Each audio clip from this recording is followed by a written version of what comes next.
Hi everyone, it's Dan McCoy. I'm out here in Salt Lake City. Today I've got Rich Christiansen here, and he's the author of two books now, The Bootstrap Business, and a new one coming out in September, The Zigzag Principle. And I just wanted to talk to him about a couple of things and share with you at home all the great things that he's been able to do in his life and how he can possibly help you take your business to the next level. Rich, tell me a little bit about let's just talk a little bit about work-life balance, because when you're getting into all these, spending time trying to build businesses, how many businesses have you? I've now founded or co-founded 32 companies, 11 ugly failures, but 11 multi-million-dollar successes. So I've had a little bit of experience, and the things I'm most proud of are actually the failures.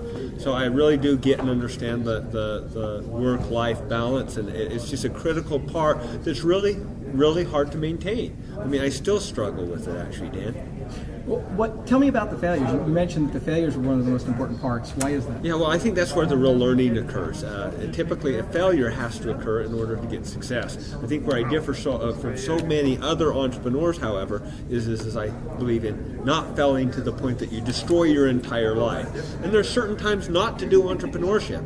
I'm equally as proud of those people that say now is not the appropriate time to engage in entrepreneurship. And when you do engage, never risk what you're not willing to lose. I often joke and say, don't take everything you own, run down to Vegas, put it on black, and spin the roulette wheel. You just don't have to do that. And I think part of that is indeed life balance. I have a concept called climb high, sleep low. I'm a high altitude climber. And the concept of climbing high, pushing high, and then sleeping low, backing off is really appropriate, not only in climbing, but also in your business life. If you don't take time to decompress, you get cerebral edema, pulmonary edema, and you die in the mountains. In the business world, you get fatigue, you get burnout, and you also end up failing. Awesome. Your new book, The Zigzag Principle, is due out September 12th, I think you said. Is that correct? I'm so excited. This is the best that I have to offer. September the 12th, McGraw-Hill's the publisher. I'm way stoked. This is the best that I have to offer. So it's going to be really fun to see where that goes.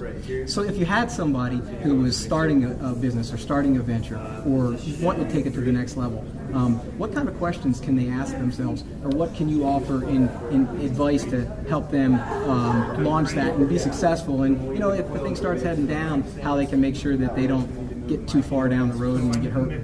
Well, great. Those are actually a bunch of questions. So I'll kind of take them in segments. The first part of that is your idea a good idea or a bad idea? A lot of people get jammed up on that. And I often comment, coming up with ideas is actually pretty easy. They think it's kind of hard, but most of the time ideas are pretty good. The question I have is it a stupid idea or is it a good idea? That's the real question. And so, through the years and a lot of failures, as I've already espoused, I've developed a number of tools. Probably my favorite tool is a quick little snap assessment that I do in the back of my head called the Porter Model. I have a version of that actually online. If you go to zigzagprinciple.com, there's going to be something called Zigzag GPS tools. In Bootstrap Business, if you go to that site, you'll see me talk about the Porter Model. And that's a really powerful tool that I actually use probably 20 times a day. Every time a brother-in-law comes up and says, Rich, hey, I'm thinking about doing this, I in the back of my brain filter it through that tool. So that's the tool that I use to vet my potential business opportunities.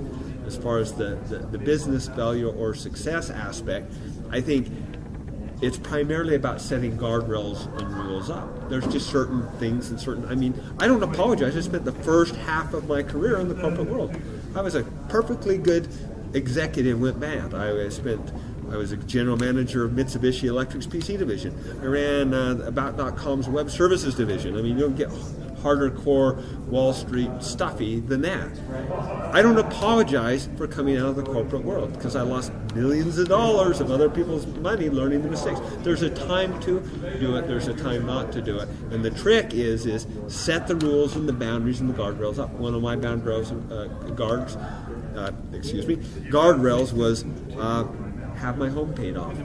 I'm very, very cautious by nature. A lot of people didn't have to have that, but I had to have my home paid off. Otherwise, I would have continued bending, I'm risking my family's future. And so that's the reason I got stuck in the corporate world for like 20 years.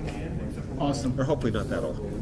Awesome. I'm not that old. Well, I really appreciate your time. Thank you. For your thoughts. And if you're looking to start a business, or you're already in one and you're looking to take it to the next level, go visit zigzagprinciple.com. That's the address? Zigzagprinciple.com.